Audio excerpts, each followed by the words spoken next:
Okay, we're live. Okay, Assalamu alaikum wa rahmatullahi wa barakatuh. Bismillah ar-Rahman ar-Rahim. Alhamdulillah. Wa salatu wa salamu ala asraful anbiya wa mursaleen. Sayyidina wa habibina al-Mustafa Muhammad ibn Abdullah sallallahu alayhi wa asraful anbiya wa ala alihi wa sahbihi ajma'in. Alhamdulillah, we'd like to welcome you to this week's show, which is entitled Words from the Elders.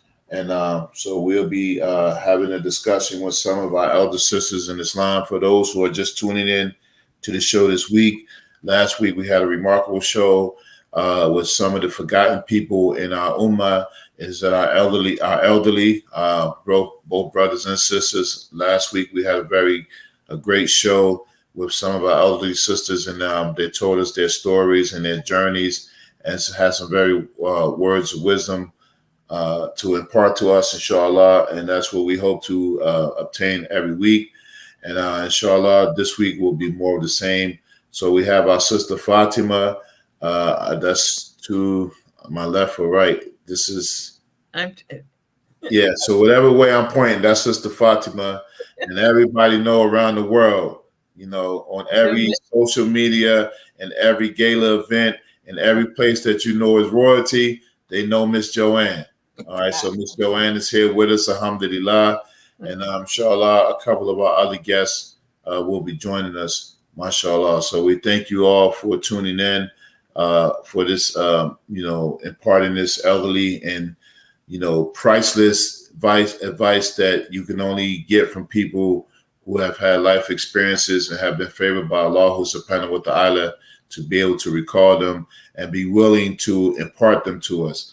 If you caught last week's show, it was very heartfelt, it was very warming, it was very enlightening to hear the stories and some of the struggles that our sisters been through. And just hearing just as a little joke, like they wasn't always these sweet ladies that we know them as today. They had a little checkered past, but Allah brought them through it, and that was by His grace and mercy. So, and that's what they went through is what we're able to enjoy as they impart this wisdom to it to us, and we appreciate it greatly. So, alhamdulillah. So, I think this week we have 4 elders on, and then myself, and so we are missing 2 of the elders. So we have 2 of the gracious elders still remaining. And so we'll just take it from there. We had a couple questions last week, if I'm not mistaken, Sister Fatima, that we wanted to address, inshallah. And so I'm looking in my notes. It says one of the questions, if you want to engage in address and let me know.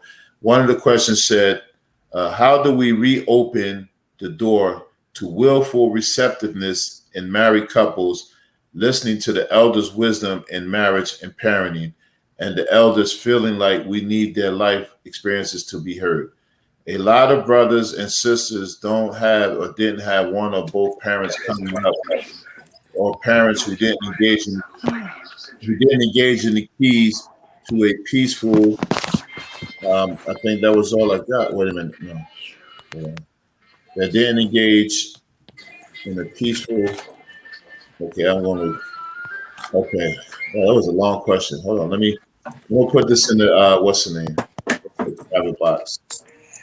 Okay, we'll revisit it. All right, so you won't be able to post this whole thing, but inshallah. Okay, we have Sister Kalima on. Assalamu alaikum. Wa alaikum assalam. Welcome, our beautiful sister and elder and wisdom imparter. Yeah. So you just might have missed part of the show. We were talking about a couple of key questions that we had from last week, and that we're going to try to address them today. I was reading some of it, and it was like super long. So I think you only can. I got lost halfway through you reading it. So I don't know. Okay. Compromising our dean is still. All right, so it's super long. Yeah, I'm finished. I'm putting in the private chat. We lost them in here. We lost Miss Joanne. Yeah. Oh man, Oh. God save the Queen. We need Miss Joanne here. All right. So, inshallah, well, we can start and maybe she'll tune back in. So that was a question from last week, and also if any listening members of the audience There she is. have any questions they want to ask, please feel free, inshallah. So the question that we had is, it said, well, it's two questions. It says the first one, how do we reopen the door to willful receptiveness in married couples, listening to the elders' wisdom in marriage and parenting, and the elders feeling like we need their life experiences to be heard? A lot of brothers and sisters don't have or didn't have one or both parents coming up, or parents who didn't engage in the keys to a peaceful and loving relationship. So I think what we want to do in addressing this question is we would like to hear wisdom from you as far as your experience in marriages and parenting, and also the experience that you learned in growing up from your parents and from your elders, and where is the gap that we're missing? Because in these times, not only do we have a lot of Muslims who are not married, that they're not even looking to get married. And this is a big problem, getting Muslims to get married, and then getting Muslims to stay married. And then another problem that we're experiencing with the youth is that many of them are comfortable with being in relationships and not getting married. And even some, I see this as imam, even with many adults, they're comfortable with engaging in a relationship that's intimate without being married. And a lot of times these things go sour, and then, or you have a situation where people are trying to make the relationship right by getting married, but then for some reason they were very compatible when they were doing haram, and then when it's time to get married and do it the right way, they have so many problems, like they act like they can't function. So, and that always boggles the mind for me.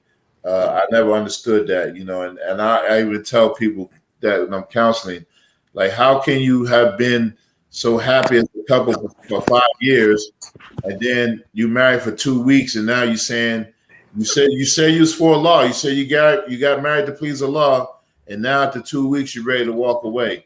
I mean, it's really hard to understand that. But then there's other things. There's a lot of factors, but there is this element of not seeing models of marriage, especially with our people as African Americans. With generation that's been missing, the father's missing the household, and what we know as a traditional family has been missing. And so how do we, as the question says, how do we reopen that door to married couples who are like first getting couples to get married, and then married couples to receive advice from the elders? Because another thing that I've observed in my experience is that people always want to keep their stuff private and everybody knows what to do, but they don't have a clue.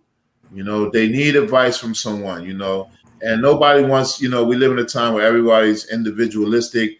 No one wants people to know their business. They don't want their shortcomings to be exposed, but they need to be advised from people who know better.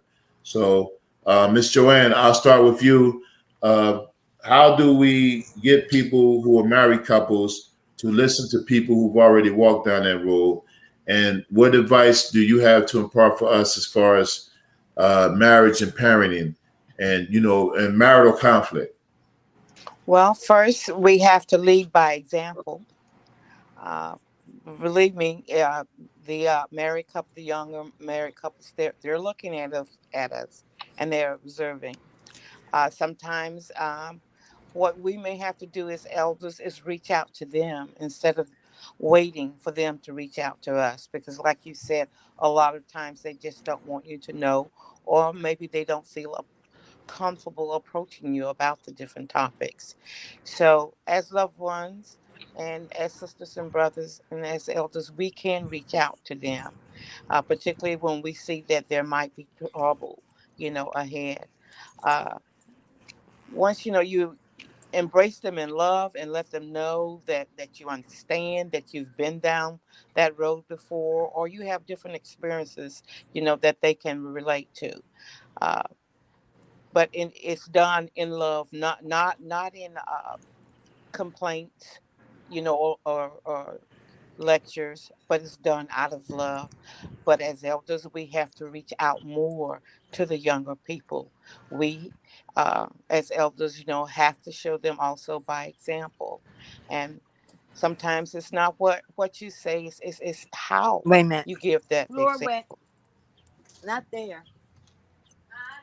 Not. Now I'm talking to Sandy. Can you mute it? Go ahead, Miss Okay. Joanne. I'm sorry. Okay. And if I lose you, I keep losing my connection for some reason, but it is mostly, done through love, just reaching out, even if the information is not asked for, even so just be mindful, be watchful, and always be there with an open heart, with open arms, to help the younger couples and also to encourage them to do things the right way. And that would be through the marriage. Okay, just for the listening audience, Miss Joanne, it's not for no reason that we lose a connection. It's because she's in all these secluded islands where rich people be at. So that's what we do. So don't let her fool you. Yeah.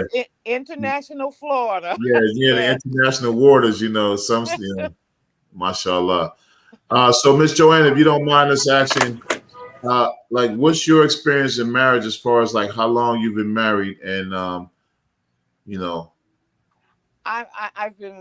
married in 1969. Wow. So it's been many years. Not all days were good days. Not all days were easy days. There were trials and there were tribulations. Through it all, we were able, to be together now. But no, it was not an easy task. Not at all. And a lot of it I learned through trial and error. But the love was always there. Sometimes, we may not even realize that the love is there. There were times that I didn't realize that I was still in love with my husband. But I do know that the love, and I finally realized that the love was there. It has always been there, even when I didn't recognize it. But it's always there. And devotion, and just holding on. But not every day is a good day. Not every day is an easy day. You have two different people. It takes a lot of compromise, and it takes a lot of devotion. But no, not every day is easy. So don't expect that. It's just when you're able to persevere, to hold on, knowing that brighter days are ahead, and that love and devotion is there. Okay, alhamdulillah. All right, so Sister Fatima, so for first, I'd like to ask you, so your experience marriage, like how long have you been married, or are you currently married, or, well, you are currently married, but like how long, and what's your advice on how to reopen that door to willful receptiveness for married couples, and then also with people who are looking to get married or who need some advice from elders, like how do we make that connection? Okay. I've been married for 14 years, alhamdulillah, and we don't have any children together. My husband has three daughters, adult daughters. So I don't have that much experience being a parent because I never had children, but I've been a foster parent, etc. But that's another story. I don't know how Majids are down in the States, but I know how they are here in Canada. And I don't find that Majids are really stepping up and playing a real role in the communities, making elders, like there can be programs for elders that the youth can connect, or can have like marriage counseling session, mentorship programs. They could do all kinds of things to get the elders involved and make them feel part of, because I don't see anything like that up here. I mean, there's always Quran classes for the kids, and I never seen any programs to bring elders into the masjid. They were just sort of just someone that you brought the chairs to, and that was it. So I think that would be a big thing if the masjids had programs like that. I don't know if you do down in the States. We had, well, at least in our area, we tried to initiate a program which was called The Old to the New. And what we wanted to do was have like a family night, and it's a night where we sit around at the feet of the elders and they tell their stories. So we had a couple of testimonies where some of the elders, they were telling us their stories, their conversions, some of the stuff like we were doing here. And we wanted to try to showcase an elder each month, try to do it like once a month. And but it didn't pan out, but hopefully we're going to be able to revisit it, inshallah ta'ala. Now you said, okay, no children, but how do we what would be some good advice to connect to younger married people where they feel like that they can receive? Because sometimes, especially in this younger generation, they feel like they know it all, they can Google it all, and there's issues. Okay, if they marry, I can do this and I can do that, and my feelings are hurt. And you find many people when they become disturbed or disrupted, when like as Miss Joanne said, that it ain't won't always be good days. They ask for a divorce, or the woman wants a khula, or the man leaves the house, or nobody wants to seem to work towards stability. So what advice would you give, Sister Fatima, to help married couples where they feel like they can give something from elders?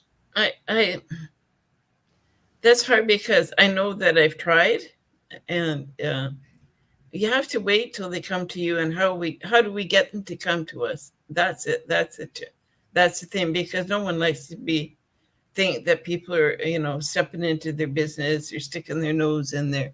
So it's especially in a marriage, couples. I find couples are a lot different nowadays. Because we live in such a society of instant gratification.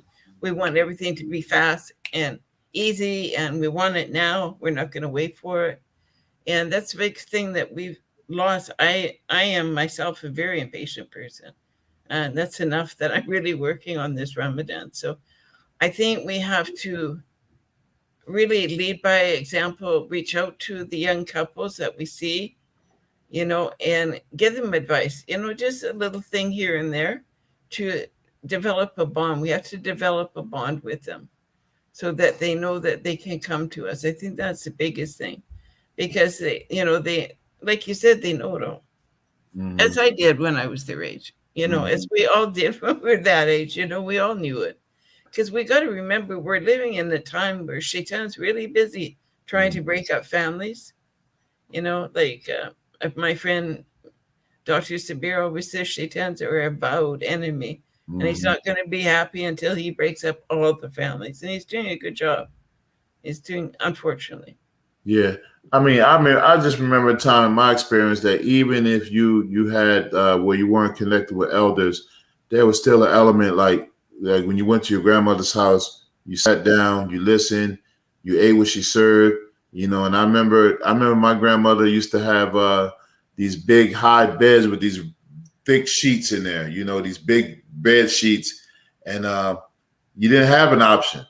That's where you slept at. You had to climb up on the bed, and you had to, I don't care if it was 80-degree, 90-degree weather at night, you slept in that bed, and that was the end of it. And, grandmother had a nice way of just, yeah, good night, baby. It's okay. And you just had to deal with it. Like, you didn't have an option, but there was some training there where you respected the elders. And I think that's just part of being the elders, where when you engage the youth, there's a part where they just have to listen out of respect for you, for being an elder.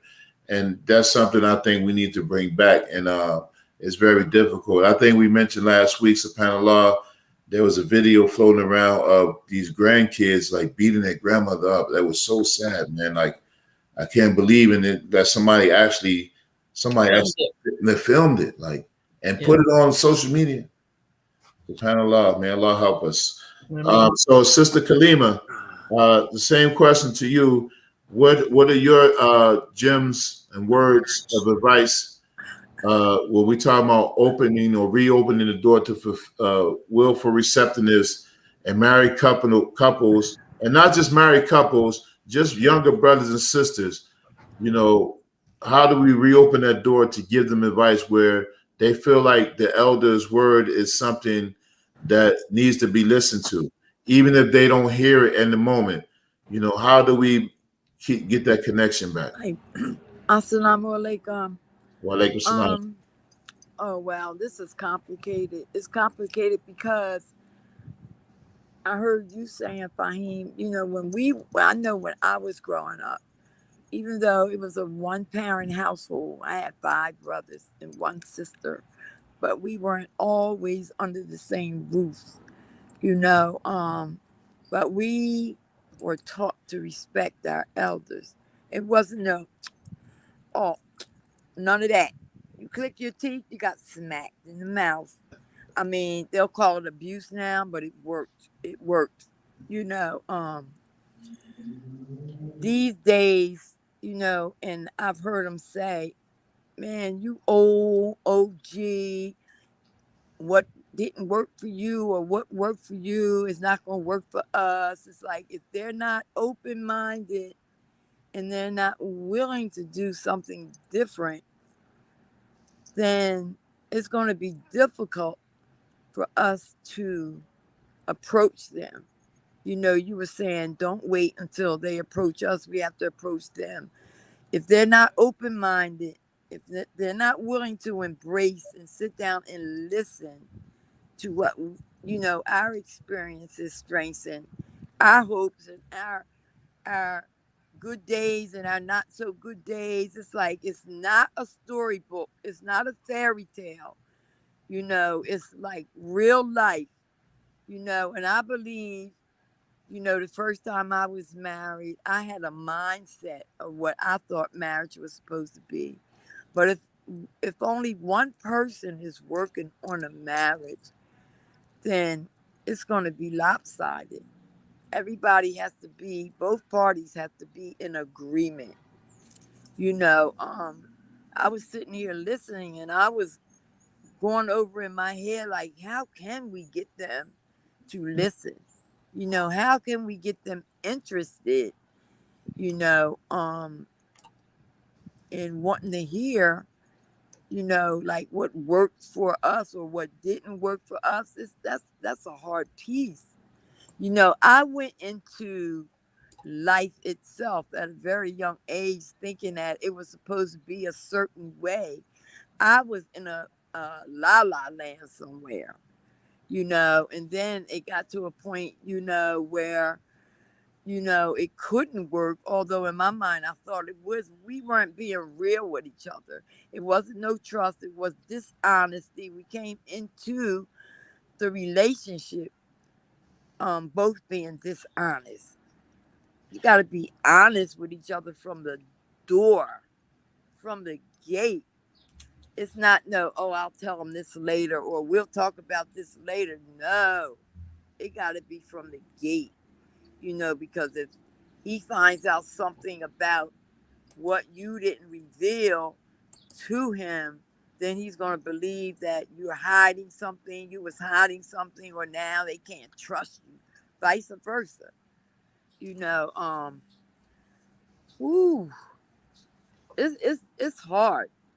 It's hard. I don't have a positive story to I don't have any good experiences that I can approach, or if they ask me, I can tell them what not to do. But my relationships were rocky from the gate. It wasn't no trust. It was, oh man, it was living in this make-believe world. Like the first time I was married, I just thought, and I was Muslim, and he was quote unquote Muslim, and I had to always beg him to pray, and he wouldn't leave. Talking about like he had so much misinformed information, I was screwed up in the head. And then when both people are end up actively using again, then that's doom from the door. I didn't have any good relationships. Like I said, I had to go look for my dad when I wanted something. And I remember I used to run to my dad. And, it was times when I'm in the house, and it was times when I said, "Oh, I can't. I wish you was dead," and stuff like that, or stuff for law. Like I didn't know any better because things weren't going the way I wanted them to go. In the household, everybody did their own thing. When I was growing up, one of my brothers escaped uh, family and went into service for 36 years. And he even said out his own mouth, if he hadn't went into the service when he was 16, he knew that he would have been in prison probably for the rest of his life. And that was all of my brother's stories, and then it became mine. My father died in prison, so it was a dysfunction. It was a dysfunction, I think, from the time I came out the womb, because mom and dad was doing their own thing, man, and they was doing what they thought worked, but I know one thing as far as the respect, you know, um, we did something that wasn't right. If my mom was at work, the neighbors snatched me up when they can catch me. I can't ever remember getting hit or anything by a neighbor, but my mom got wind of something that I had done, then, that was a wrap.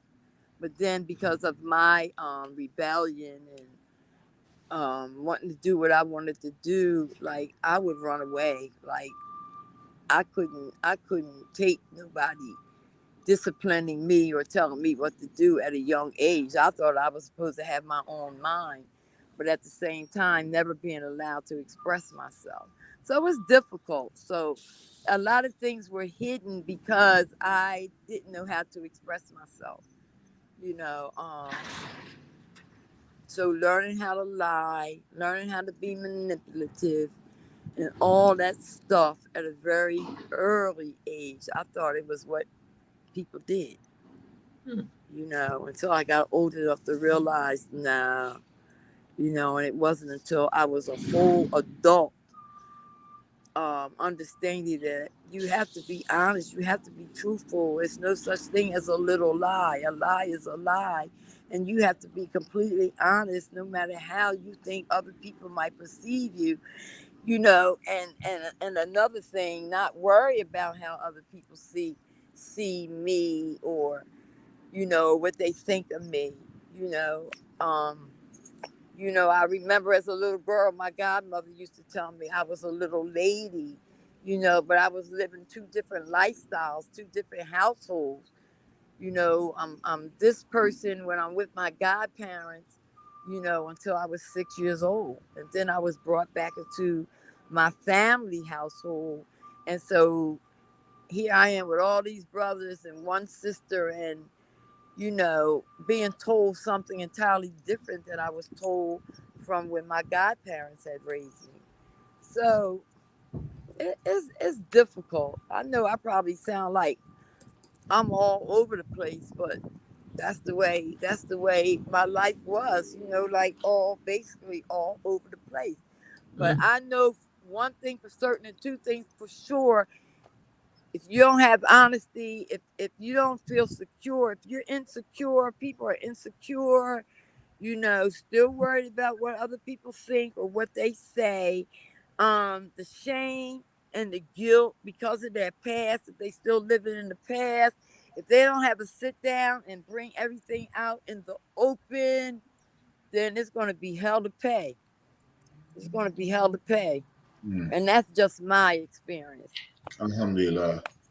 Yeah, that was good. I had another question. Now, all of you mentioned, one of the things that we need to do with the younger generation as far as reaching them and, making sure that they get these jewels of advice and wisdom that you have to offer is that you should try to reach out to them.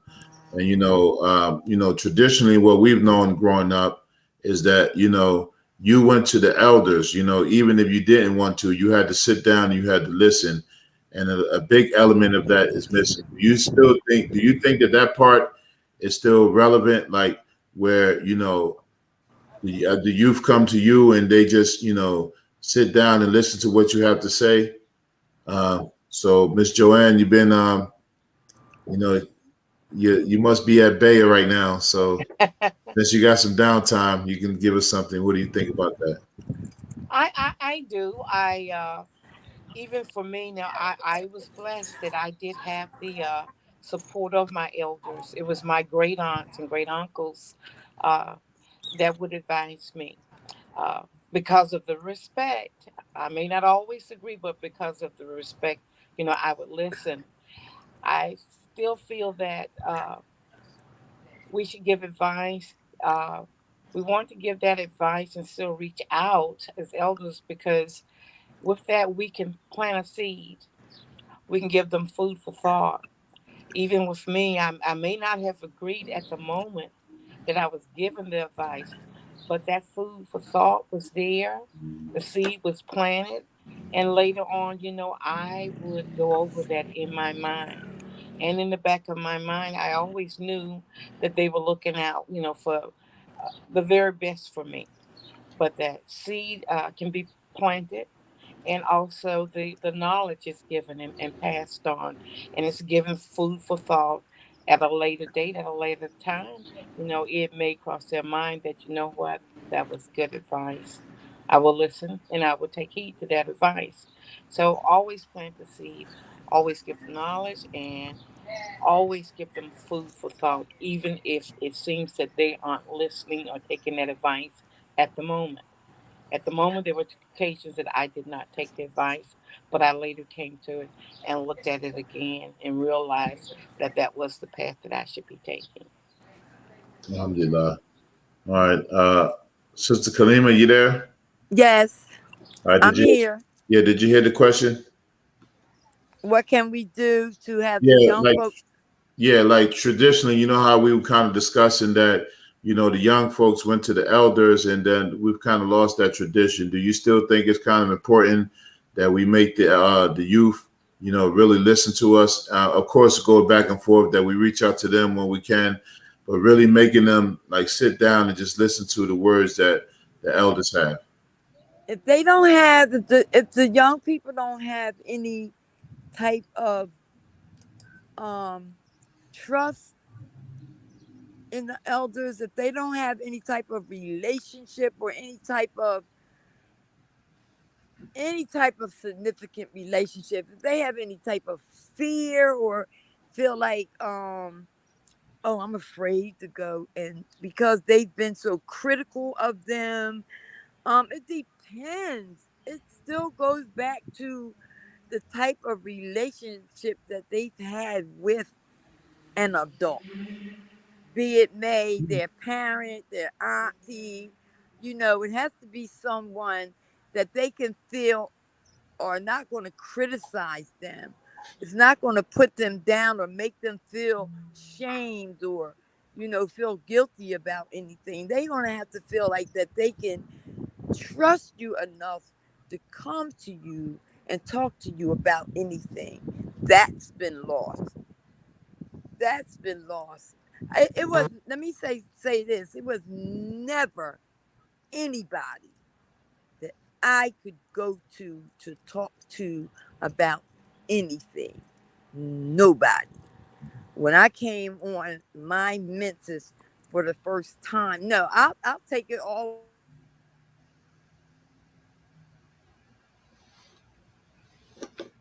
She froze up.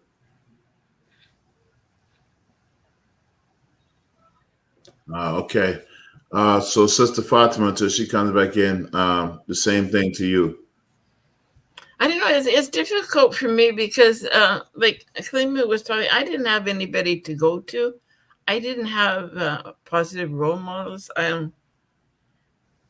My family was different. My mom kept my relatives away from me. I didn't know my relatives until 8 years ago. Mhm. So it's a very messed up family. So Okay. that's one thing when I noticed in the African American community that families seem to be very tight with each other, and that's really appealing to me. Like I'm learning what families are about from all of you people. So, alhamdulillah. So. What do you didn't. mean? What do you mean, you people? Well, No, I'm just joking. I'm just joking. I don't know how to word that. Like that didn't No, sound it great. came No, out you're right. right. It didn't. I don't mean any offense by I the know, I know. I'm just messing with you. Yeah. 3453 community, I should say. Mashallah. Yeah. So there was another part of this question that we want to relate. It was a two-part question, and obviously it was from somebody that was young because it's. Let me bring it up again. I couldn't copy the whole thing in the I chat. don't even recognize the person's name that wrote it. I'd never heard Yeah, that, seen that name before. okay, mashallah. But it was saying something about. Let me see. It said.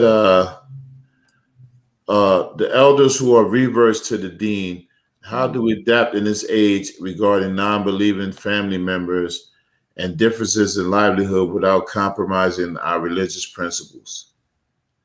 Phew, phew.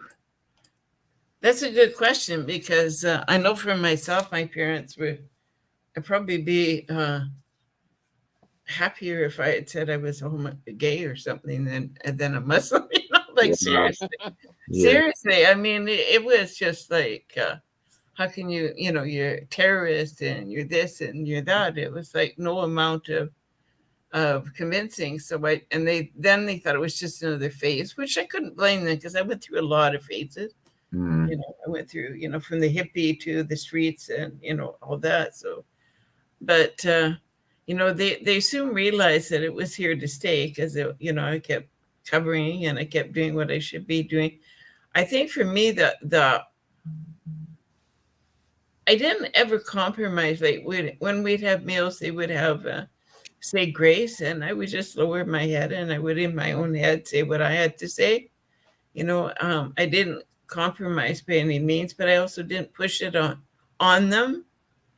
I gave them Qurans. I tried to do dawah.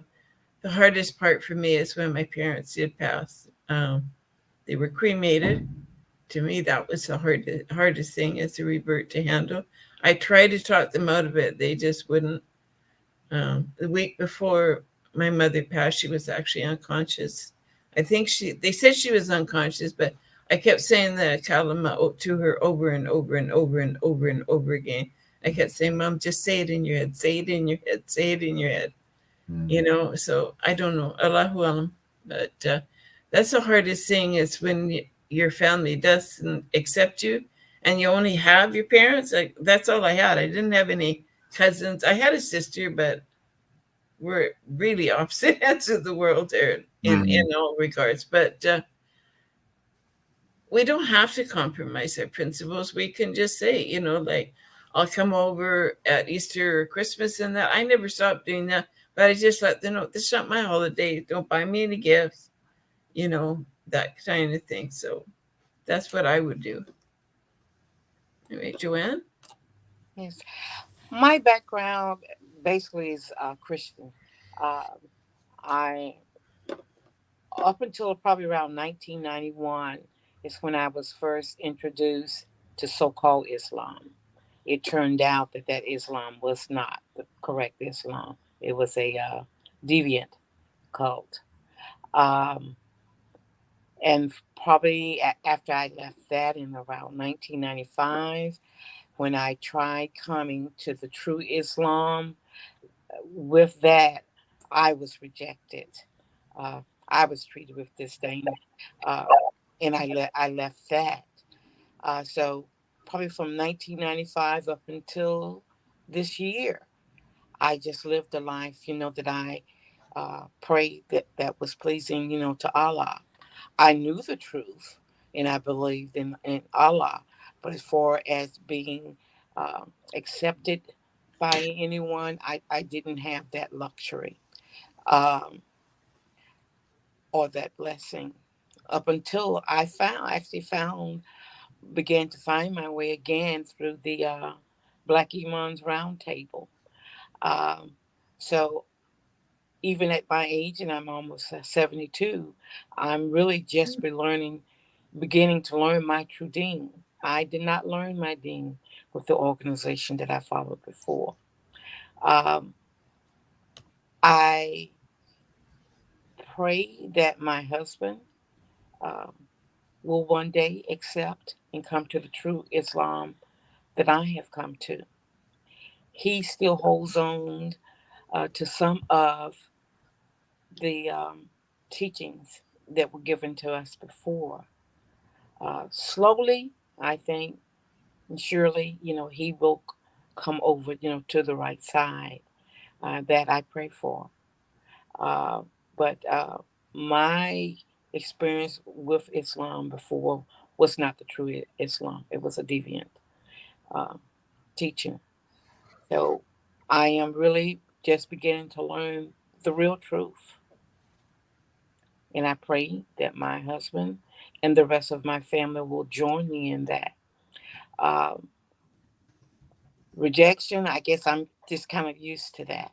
I'm used to that, and it really doesn't matter as long as I know that I'm doing the right thing, that I am living the true life that I should live.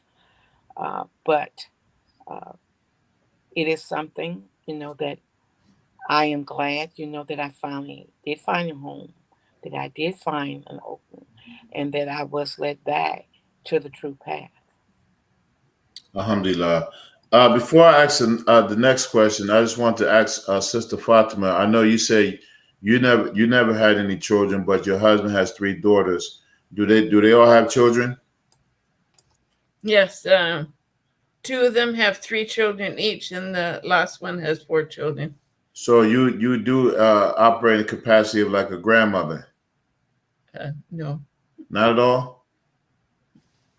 it's a loaded question. Okay. All right. Well, we can skip it. Okay. Okay. Never Because my next question was going to be, many of you, I know Sister Kalima is a grandmother, and I think Miss Joanne, I think you're a great grandmother, Almost a great grandmother in almost a a great couple of grandmother. months, but Uh, I well, have 9 grandkids. Allahu Akbar, Alhamdulillah. So the question was going to be like, how has it been with the transition to being a grandmother as opposed to a mother, and what kind of things you know that you do differently or you see differently now? Because it's like almost, well, you're getting like a new lease, to start again with little kids, but then they're not the kids that you have to raise. And then what I mean, you know how grandmothers are. It's like it's like Bill Cosby said one time. He was like, this is not the same lady that raised. He was talking about his mom. This is not the Yeah. same lady that's so nice to you that raised me.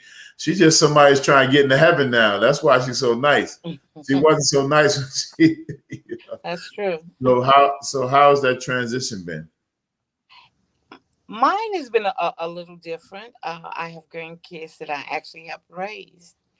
Um, but even then it's different. It's different from my kids.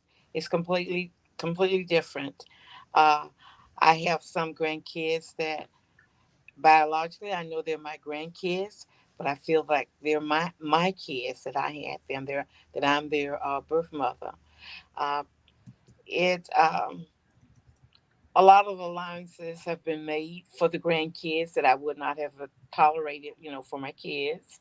I'll be the first to admit that. Uh, our way of life uses has been mm, pretty easy to follow because I guess you would consider me to have been the strict grandmother.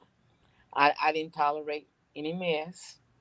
Uh, I didn't believe in child abuse, but if I had to handle you, I handled you.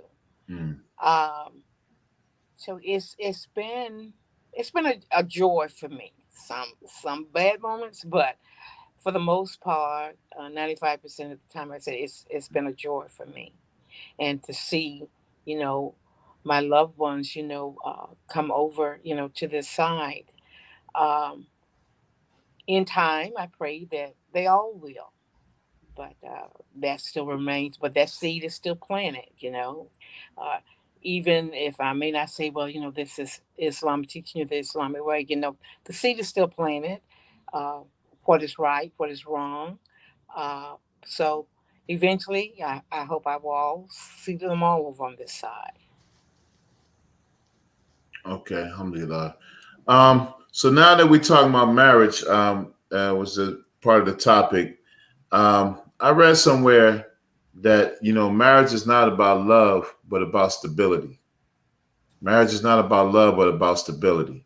And as we mentioned at the outset of this broadcast, part of it is that we have a lot of couples, and I know in my experience, they don't stay married long because they can't get over the difficult hurdles sometimes that are involved in a marriage, even in a happy marriage. As you mentioned, Miss Joanne, wow, nice since 1969.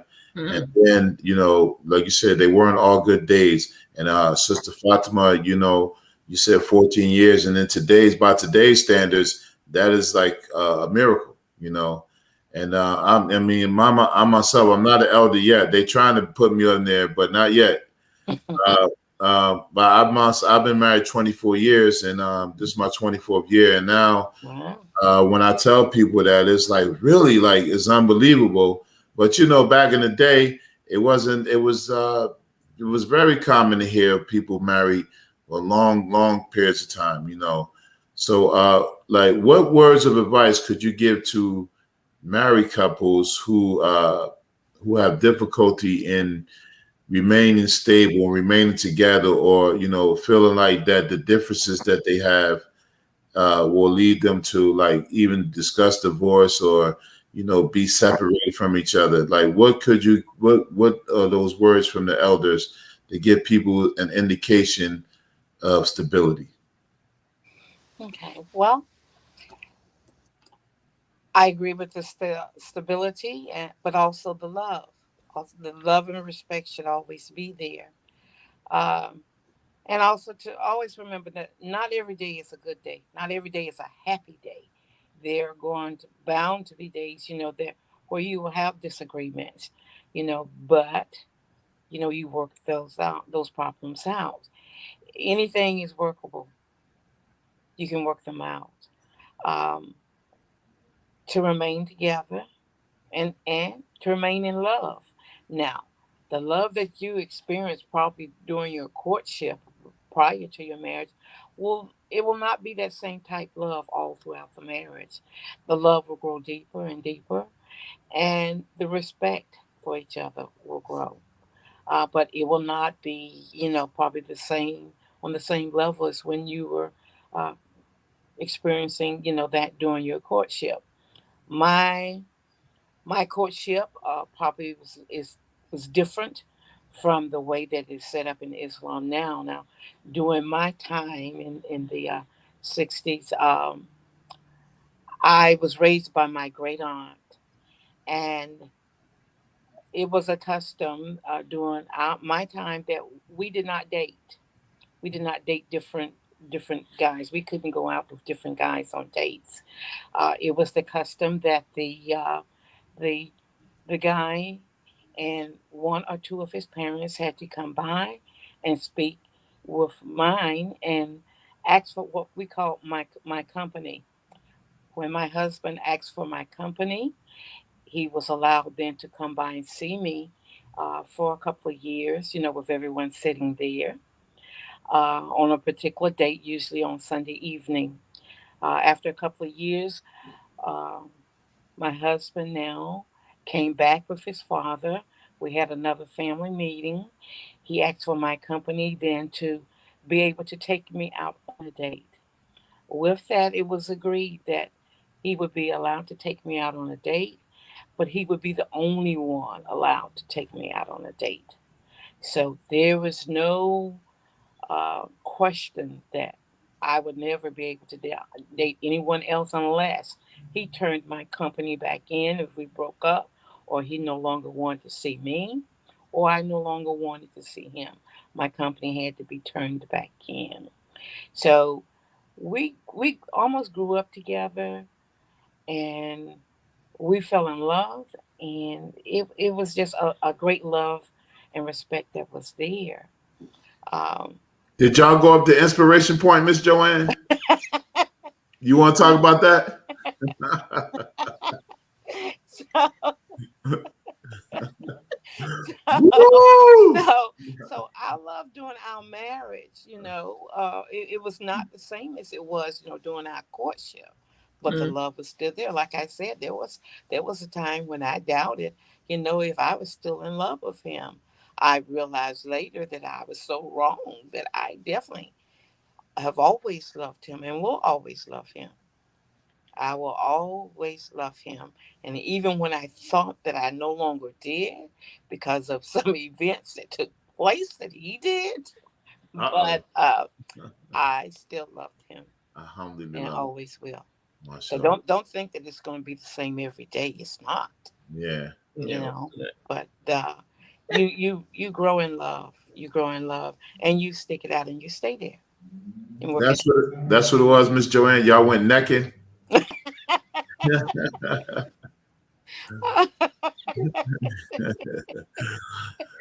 Okay, Sister Fatima. So, What's, what, my husband and I didn't court. I lived in another city, and I lived in Vancouver on the West Coast, and he was in Montreal. And we met online on a Muslim matrimonial site. And really? yeah, really. Okay. And I flew into Montreal on a Saturday night, and we got married the next day. So y'all went up to Inspiration Point the same night? That the day we were married, yes. Yeah, mashallah. Wow. Okay. And 14 years later. Yeah, 14 years. I mean, we've had some really rough moments. I wasn't exactly the prize wife, and in many ways, obviously I wasn't, and I wasn't practicing. So I mean, until both couples are practicing, like, you're going to have a lot of disharmony in a marriage, a lot. And my husband is extremely patient, alhamdulillah. And that's what's kept us together. If one is patient, then it can work out, inshallah. I mean, we're finally at the point now. I mean, we still have problems, but it has to do with respecting each other and remembering what you have, because there's a lot of people that don't have a partner, and being very grateful to have a partner, someone to spend time with. It's lonely by yourself. If you live by yourself, it's very, very lonely. I've seen a few couples where one of them has died in the last 1 or 2 years due to COVID, and there's a lot of lonely people out there. So I've always tried to keep that in mind, and we love each other, that no matter what, we love each other for the sake of Allah. So it has to work out. When you love each other for the sake of Allah, then it changes things. Because when I got married, I didn't know what love was. I know what it wasn't, but I didn't know what it was. So it's something that I had to learn. And it's developed over the 14 years, alhamdulillah. So. I would like to hear your definition also, Miss Joanne, because many people say they get married for the sake of Allah, right? And sometimes when they say that, it doesn't look like love on the ground. So what, in your experiences, when you say that you love someone for the sake of Allah in marriage, well, how should that look? It's a very happy look, a very pleasing look, to know that you found favor, in Allah, and plus in your mate, because that is the way that it should be. So it's a very happy time. It's a time, that you can grow together. It's a way of life, for you or your husband, and then usually the children come along after that. But it's a good life, and it's one, that you find favor in Allah because of the life that you live. Alhamdulillah. Okay, Sister Fatima. Loving each other for the sake of Allah. I married my husband for the deen. He had something I wanted, and he was practicing. He was religious, and I wanted that because I didn't have anybody else. I had never had any teachers and never had anybody show me what to do. So, and I was really craving a family. Like when I married him, I was excited he had children. So, but that didn't quite work out the way I wanted it, as many things in life don't. But our relationship has become stronger. And now that I'm learning more, because now I want to learn, not because he's telling me I have to do something this way, and I'm rebellious. I'm a real rebel. It goes way back when the day I was born, I think. And so it takes time, and with his patience, remembering that we love each other, we love a lot, and we love each other. I remember years ago, I went to listen to a speaker, Hallie Benani or something like that. And she said, in a marriage, you have to realize that Allah comes first, then you, then your husband, and then the children. And that's something that surprised everybody, because they thought, oh, no, the children's got to come before all that, and but yeah, that's the way it is, because your children will leave you eventually. Not saying you don't think about your children or care for your children, but it was there's many things to be learned within a marriage.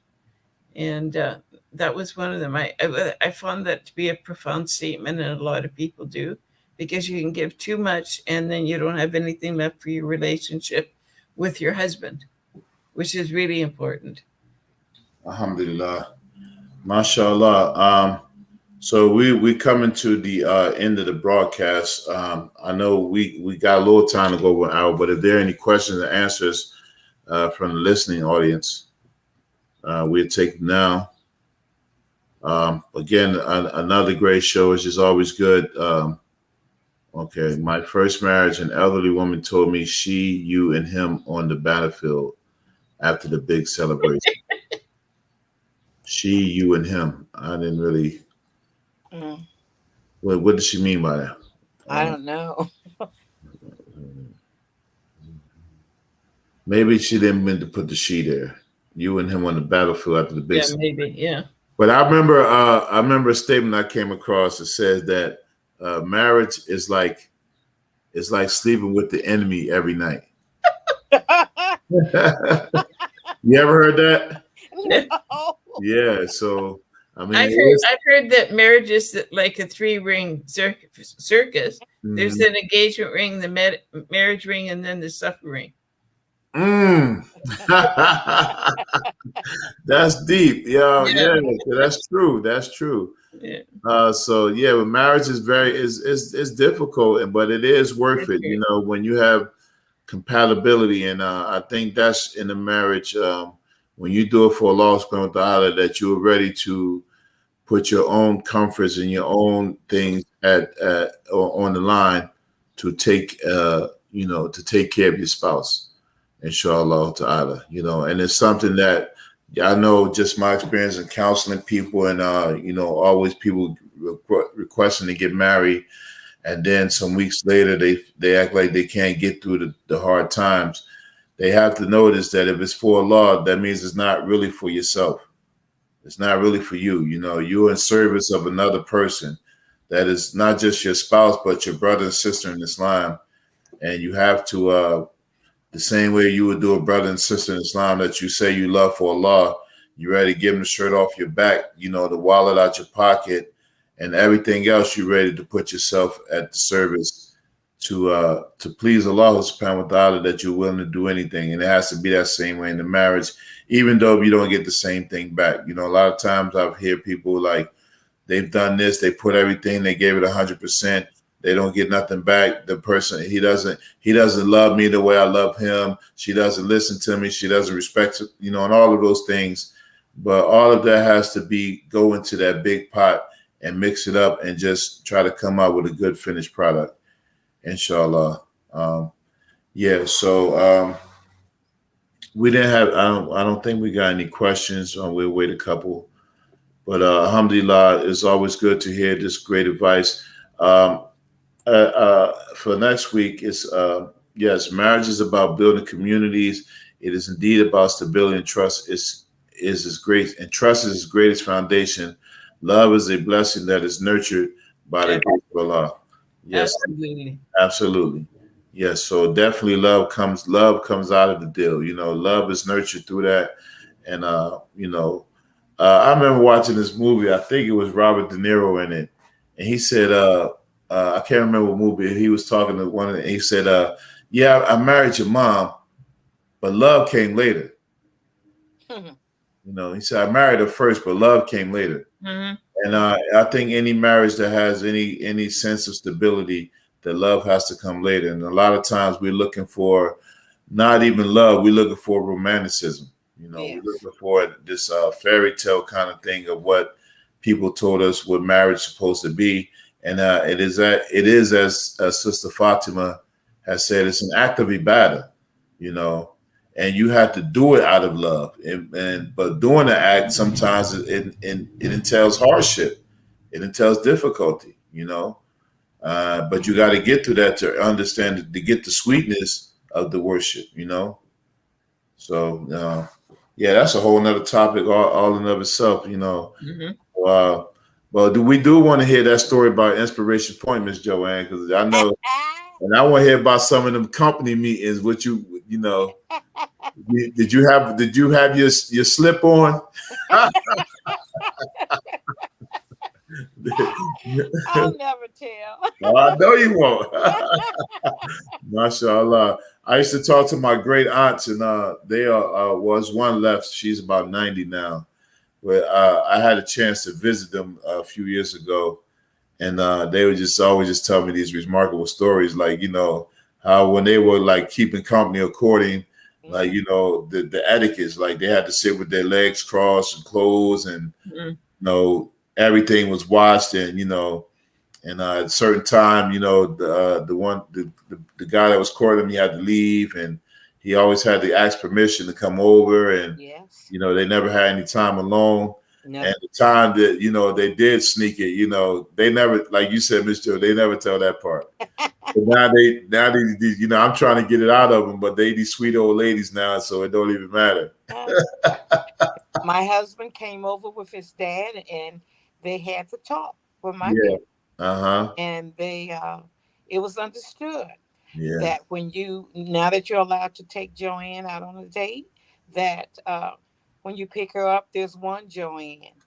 When you bring her back, if there are two Joannes, you will marry her. That's understood. Yeah. Wow, mashallah. Remind me of the color purple. He said, no, you can't have my nutty. Look at the other one. Yeah. Yeah, never really looked at her. What she look like? Oh wow, mashallah. Yeah, so alhamdulillah, if there are no questions or anything, and if you all don't have any ending words of advice or wisdom, inshallah, we'll conclude. Okay. You want to wait a couple minutes, Sister Fatima, to see if anything? Or It's up to everybody else. okay, we were missing a couple of our panelists, and inshallah, as we're working, as Sister Fatima mentioned, it's not just for our elder sisters, but also our elder brothers. So I'll try to reach out to a few that I know. We have a community in our areas, Masjid al-Nur. We call them the pioneers because they've been around, you know, since the 60s, some of them, even the 50s, and even going through the transition, as you know, going through deviant cults in the Nation of Islam, and you know, then coming to the community of Imam Wardi Muhammad, may Allah have mercy on him, and then, you know, finding their way after the passing of our Imam, and then you know, trying to adjust to some of the things that they've been used to. You know, there was one sister that was, you know, she said something that was very profound, because as we were talking and trying to engage them as youth, you know, I think one of the apprehensions that she had, and it's probably natural, where young people seem like they want to try to take control of something. And we hope that we didn't give them that impression, but she said something, because I think one of the younger brothers she was talking to, he seemed like he was a little aggressive. And you know how younger people sometimes would be like, "Oh, you old, you don't know what you're doing, you know, you washed up." And I think she got the impression, she kind of got that impression. That's what I felt. And then she said, "We've been doing this for 40 years, and what do you want to tell us?" You know, and that was very profound. And that's the kind of stuff that, in my view, we need to hear from our elders, because you have a 40 years of experience, 40 years of, you know, Allah blessing you to see so many things. And it doesn't necessarily have to be like the way we learn traditional Islamic knowledge. Your experience is something very, very, very special. And that's what we hope, inshallah, to capture in these podcasts or broadcasting, the essence of your experiences, what you picked up along the way, your wisdoms, all of this stuff. And we do hope you all will keep, imparting them to us, because we need them, inshallah, because we love you. And I'm in my office. Yeah, I see that. It's nice. Very nice. Yeah, well, usually I got flowers at the crib, Miss Joanne. I have them on deck for you because I know you got no less. And Sister Fatima, you too. You deserve a lot of flowers for all the work that you're doing. We really appreciate you in initiating these broadcasts as something that we hope there will be a continuous charity for you and for us in indulging in these things, inshallah. And we ask Allah subhanahu wa ta'ala to accept it. Yeah, so it doesn't look like there's going to be any questions. So we'll end there. One person online watching right now. So okay, mashallah. So we hope that they got some benefit from it, and maybe when they go back, inshallah. So just keep tuning in. We just starting out. This is only our second show, and then we hope to get a few more elders on, brothers and sisters. So anybody in the listening audience, if you know any elders, I don't know if we probably name an elder yet. No, he is, according to our generation. To our generation, he's a super OG. But he's not an elder according to traditionally, because we talking about 65 and up, and those are the people, and that generation is just, is special because, as we mentioned in the question, a lot of generations now, we're missing fathers, we're missing two-parent households, we're missing that whole thing of where you were raised, not where you just grew up, where you were raised. You had etiquettes, you had manners, you had things that are, that are not a given now. Things that, for instance, opening the door for someone behind you. If you went into a public place and someone's behind you, you're holding the door for them. That's something missing. I remember things even when I was little that you just didn't do in public out of respect for, the social setting. And it's just so many things missing that we need to hear those stories too. How it was growing up and the things that you did and observe, and how you walked outside and how you sat down for dinner, and because some of these things, as you mentioned, Miss Joanne, is like taking company with a chaperone. That's a sunnah. That's a sunnah. So, and these things that they're connected, and we need to know how they're connected. So maybe that's something that we can explore next week, or in some questions may come as people might view the broadcast later. Also, I wanted to mention we're also on YouTube. I started a YouTube channel for this show. So if people that don't like to go to Facebook, they can watch us on YouTube too. Yeah, you got the channel. Can you a little shameless plug right now? Or what's the name of it? Awoke, same as this. Okay. Awoke and Grand Folks. Awoke Grand Folks, right? Awoke and Grand Folks. Awoke and Grand Folks. All right, so that's the channel, inshallah. Please, 3453 family, go there and subscribe to the channel, inshallah, and share this broadcast, and so we can get the word out, and hopefully we get some elders who are ready to share some of their experiences, inshallah. Okay. All right, so if there's nothing else, inshallah, we'll end there. Subhanaka Allahumma wa bihamdika ashhadu an la ilaha illa anta astaghfiruka wa atubu ilayk. Al-Fatiha.